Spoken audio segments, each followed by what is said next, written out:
Bonjour, j'avais envie de faire une vidéo.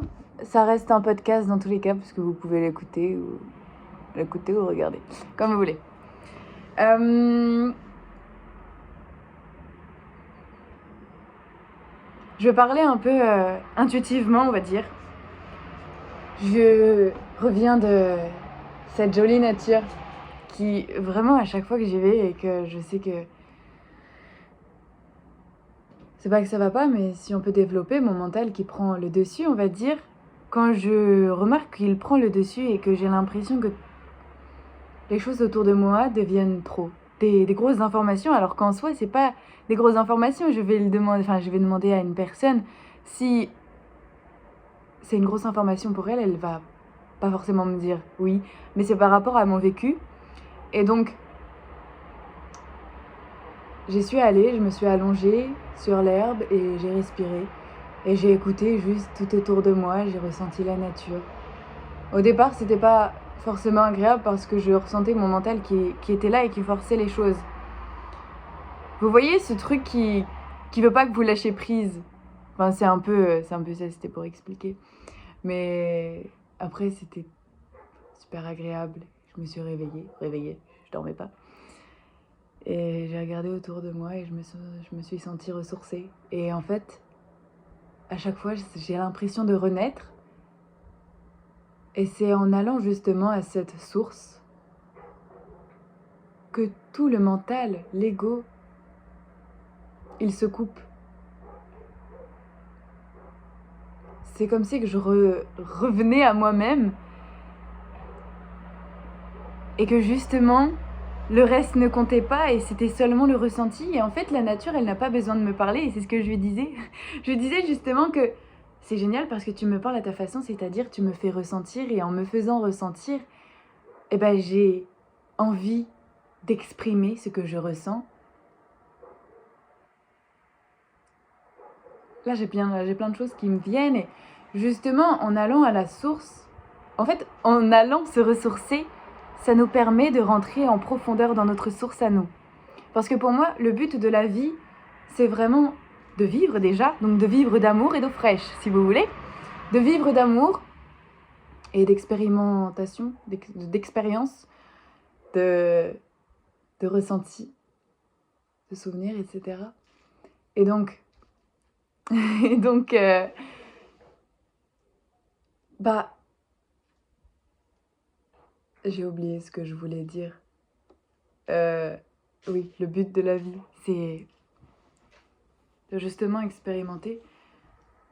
Et en fait, ce qui est ironique, un peu drôle mais pas trop, c'est que quelque part, nous sommes nés sur cette terre, nous sommes partis de zéro à notre naissance.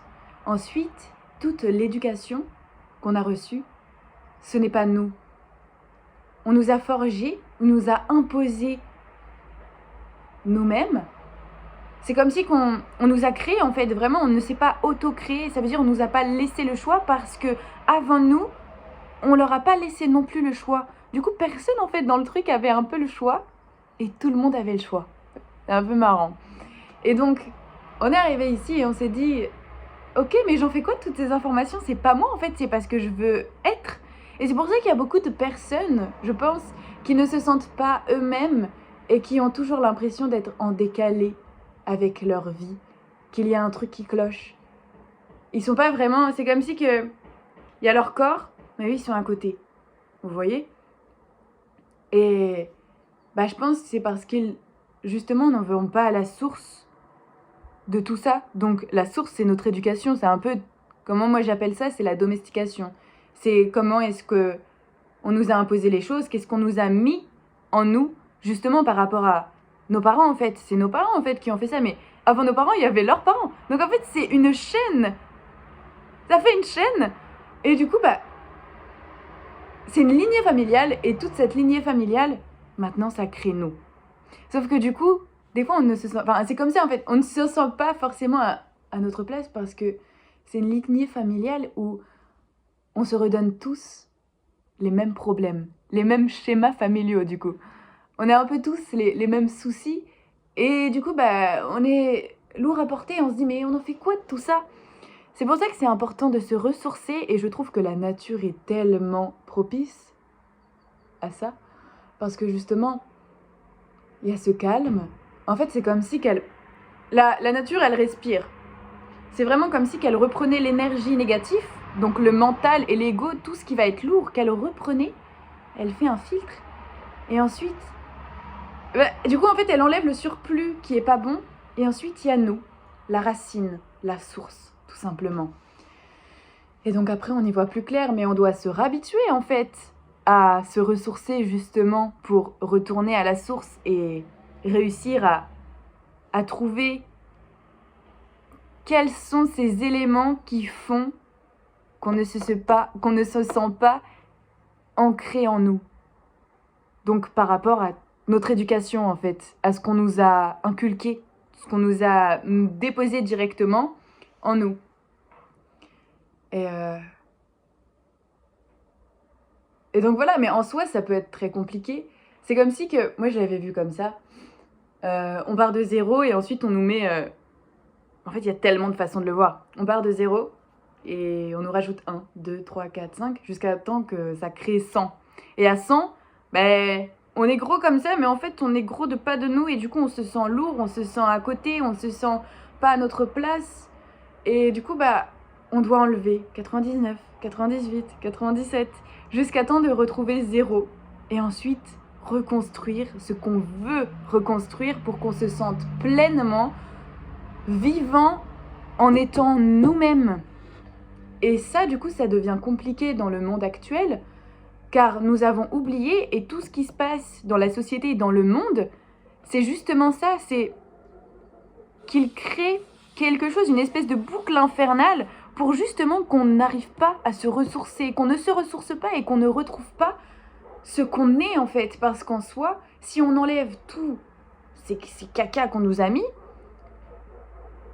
on retrouve une source mais tellement pure, remplie d'amour, parce que du coup on est obligé de réapprendre à s'aimer, de réapprendre à vivre, de réapprendre à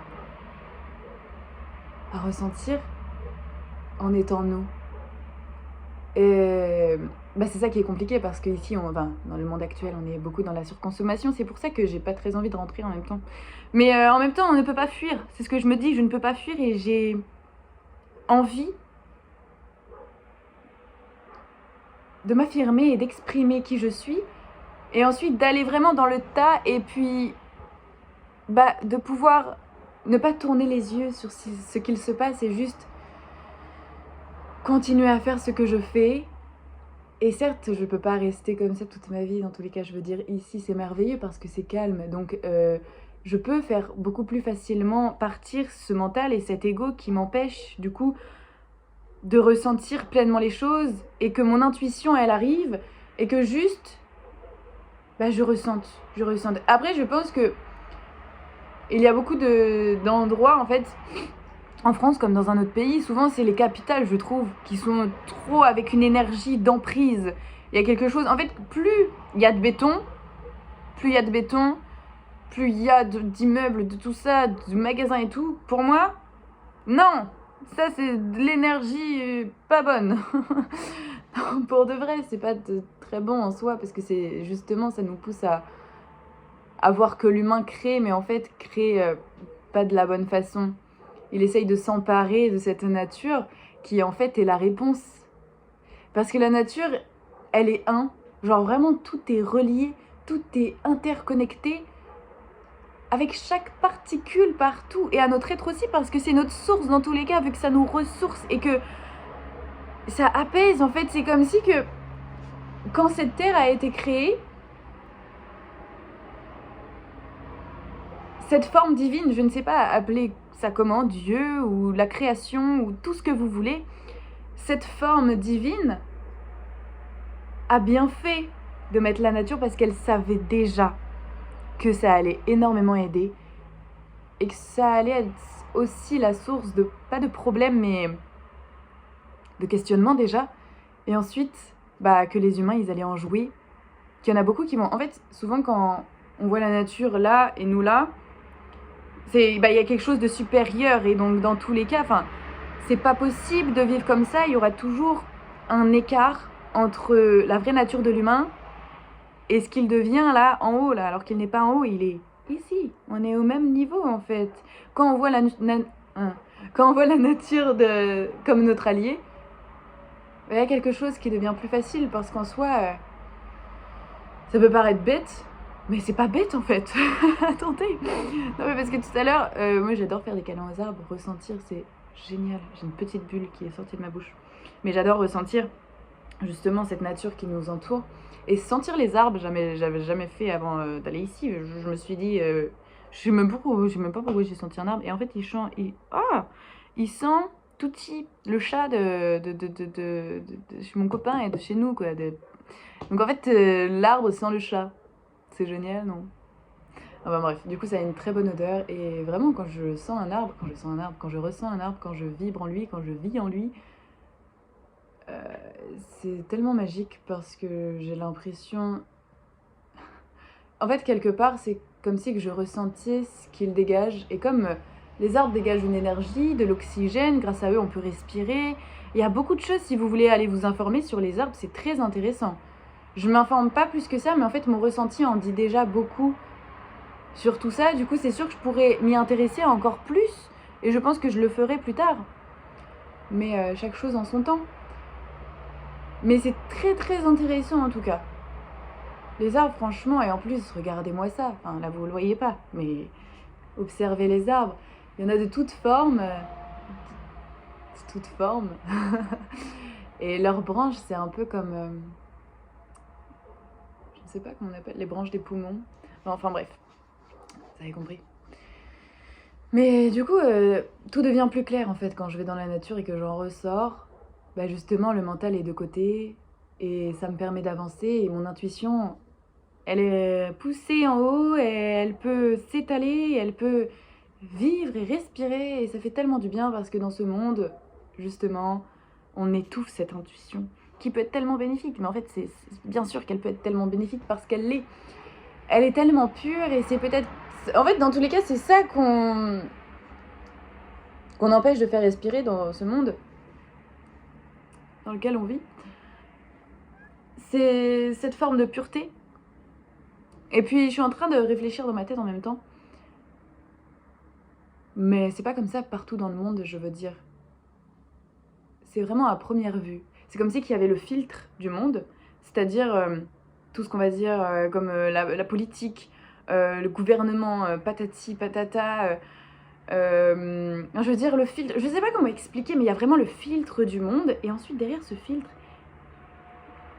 il y a ceux qui s'éveillent, il y a ceux qui se rendent compte des choses, et il y a ceux qu'en fait, dans tous les cas, les personnes qui s'éveillent souvent, c'est pas qu'on les voit pas, mais plus dans tous les cas on se rapproche de nous-mêmes, plus on va les approcher, oui, parce qu'on va les attirer quelque part. Donc, en soi, plus on se rapproche de tout ça, et plus on va voir l'autre côté de ce filtre, c'est-à-dire la vie. Ça veut dire nous, nos ressentis, et que justement on a besoin de ressentir en fait, qu'on n'a pas besoin de toujours mettre un filtre. En fait, c'est vraiment ça, le mental, l'ego, c'est la peur, c'est le filtre. En fait, tout est relié, absolument tout. Mais voilà. Je crois que je voulais dire autre chose. Je pense que c'est bon pour ça. C'est bon pour ça. C'est bon pour le moment, je sais pas. Mais j'aime beaucoup parler. Et en fait, j'ai une conversation avec Kali, mon meilleur ami. Et c'est pour ça que j'ai eu cette conversation avec moi-même. Parce que justement, je me disais, mais pourquoi est-ce que je ressens tout tellement fort? Alors qu'en soi, quand je réfléchis à quoi dans ma tête, il y a deux trucs. Et les deux trucs, ça fait... Et en fait, c'est parce que justement, on m'a répété que ce que je ressentais, enfin, quand j'étais enfant, que ce que je ressentais, c'était trop. Et du coup, on me l'a tellement répété que c'est devenu vrai. Vous voyez? C'est pour ça que je vous dis d'observer un peu ces schémas, ce qu'on vous disait quand vous étiez petit et ce qui est le cas maintenant aujourd'hui. Parce qu'en soi, c'est pour ça à la source, quand on nous a éduqués, plus on nous répétait les choses, et bah plus ça se crée en nous en fait. C'est pour ça qu'on nous a créés entre guillemets, parce que justement, plus on nous disait oui, tu fais ça, tu fais ci, tu fais trop ça. Et il y a plein d'humains qui ne s'en rendent pas compte et du coup qui créent des humains qui ne vont pas se rendre compte, ou bien si, en fait, on ne sait pas. Mais dans tous les cas, je sens que le monde s'éveille et que les âmes se rencontrent. Et c'est merveilleux. C'est merveilleux. Je vais continuer à faire ce que je fais parce que j'aime faire ce que je fais. Et je vais continuer à aller à la source de moi, même s'il y a des choses compliquées. C'est normal en soi. On doit apprendre que la difficulté, elle est là pour nous enseigner. La difficulté, elle n'est pas là pour nous bloquer, nous freiner. C'est pas la peur de quoi que ce soit. En soi, c'est ce qu'on nous a appris. La peur, c'est quelque chose qui bloque, où t'es là et tu dis je suis incapable, je suis incapable. Ok, on respire déjà. Et ensuite, vas-y petit à petit. Découvre pourquoi tu as peur. Essaye d'abord d'être dans ton esprit et de te dire ok, pourquoi est-ce que ça me fait autant peur? Un peu une introspection, même si tu n'as jamais fait ça, je sais pas, note des mots. Tu vois, moi j'ai commencé comme ça, dans un cahier où juste je notais des mots de ce que je pouvais ressentir, et avant j'arrivais pas à mettre autant de mots comme maintenant aujourd'hui. Du coup ça pouvait être des mots, maintenant je lis ça, je me dis mais c'est qui a écrit ça? Mais il était au collège, à personne ou quoi? Il était au collège. Ok. Elle était au collège à personne. Mais non, du coup, c'est pas. Non, en vrai, pas de jugement envers moi-même. Mais non, faites à votre rythme. Allez-y petit à petit pour justement. En fait, ce qui bloque dans la vie, c'est la peur. Dans tous les cas, c'est la peur. Donc, essayez de voir qu'est-ce qui vous fait peur là-dedans. Qu'est-ce que cela vous procure avec vos mots, avec ce que vous ressentez. Déjà, c'est pas mal. Plus vous allez faire ça et plus vous allez avancer et plus vous allez remarquer qu'en fait, vous avez plus de mots. Oh, en fait, j'ai une phrase. Oh, mais en fait, j'ai un ressenti entier. Oh, mais ça m'a jamais fait ça. Mais en fait, j'évolue. Oh, mais c'est complètement dingue. Et ensuite, votre vie, elle va s'aligner au fur et à mesure avec votre esprit, en fait, avec ce que vous faites dans votre tête. J'ai trop envie de daber. Je sais pas, j'avais trop envie de daber. Mais des fois, j'ai ça, je comprends pas. Ok, c'est bien. Wow. Mais je me suis vue daber. Mais du coup, voilà. Donc en soi, allez-y petit à petit. Et la peur n'est pas là pour vous bloquer, elle est là pour être surmontée. Vous pouvez tout surmonter. C'est parce qu'on vous a instruit. C'est parce qu'on vous a dit, on vous a admis la peur en vous. On vous a dit que cette peur, elle ira vous bloquer et que la vie, dans tous les cas, elle est en sorte, surtout dans les grandes villes, elle est là pour justement dire non, tu as peur, ne le fais pas. Eh ben non. Si tu le feras pas, il y aura toujours ce mur devant toi, et si tu as envie d'y aller, mais que du coup tu as peur, tu restes entre les deux. Mais du coup, c'est pas le but de la vie. Enfin, après, tu fais ce que tu veux. Vous faites ce que vous voulez. Mais je veux dire, c'est mieux d'en profiter. Enfin, c'est cette vie-là. Pour l'instant, on est ici, maintenant. Alors, allez-y, découvrez-vous. Et puis essayez de mettre un peu de moins de sérieux dans vos têtes, dans cette vie. Je dis ça à moi aussi, hein, je vous jure. Et vraiment, affrontez vos peurs. Allez-y, on ne perd rien, on gagne toujours contre la peur. On ne perd rien. En fait, si tu surpasses ta peur, tu gagnes. Tu ne perds rien. Si tu restes derrière ta peur, ok. Bon, on essayera la prochaine fois, c'est pas grave. En soit, tu perds pas vraiment quelque chose. Dans tous les cas, si tu as l'idée, si tu es là, dans tous les cas, tu vas le faire. Tu vas le faire. Moi, je crois en toi. J'y crois tellement. Avant, je croyais pas du tout. Mais maintenant, je le ressens, alors comment ne pas y croire? C'est comme une certitude. C'est un ressenti qui me dit oui. Voilà. L'intuition. Bon, je vous laisse. Ah.